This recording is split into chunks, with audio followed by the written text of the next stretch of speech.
Gandang umaga ka TH. May papakita ako dito kung legit ba siya sa akin. Nasa dagat ito. Lagi ko tong tinitignan eh. Pero tuwing gabi sigurado. Ito mga ka-TH. Yan. Meron ditong marker. Sana yun.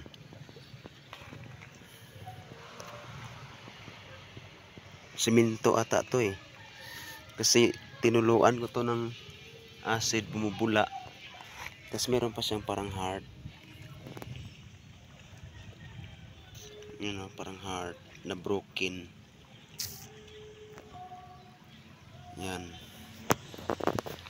Tapos dito meron din dyan na butas.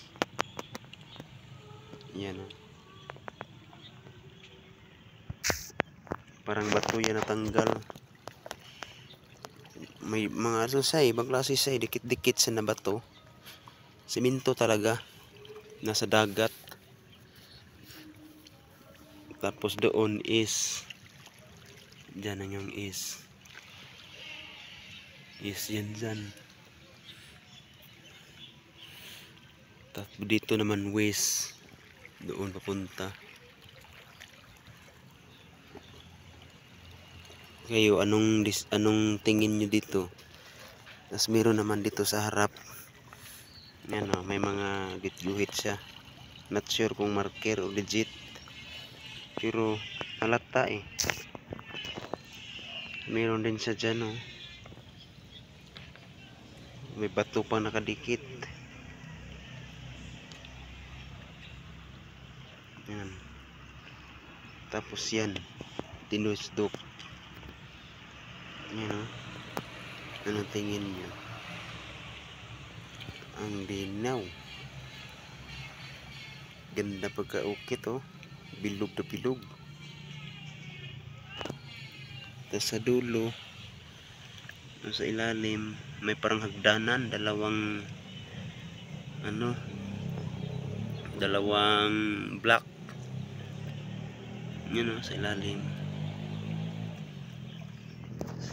Sign talaga siya. Hole siya. Yan o. Hole. Yan o.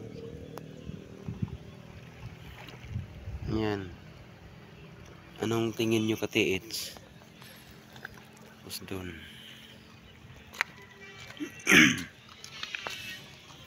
Ayun. Anong tingin nyo? Tapos dito. Doon daw dati. Yung sa may niyog dyan. Meron dyang yellow na kawayan. Yung lunas ang tawagin. Legit ba yan? Tapos ito acacia na luma, old. Yan. Okay, hanggang dito na lang po mga ka-TH. Kaya nyo lang pong magpaliwanag kung ano ang pamaraan o decode dyan.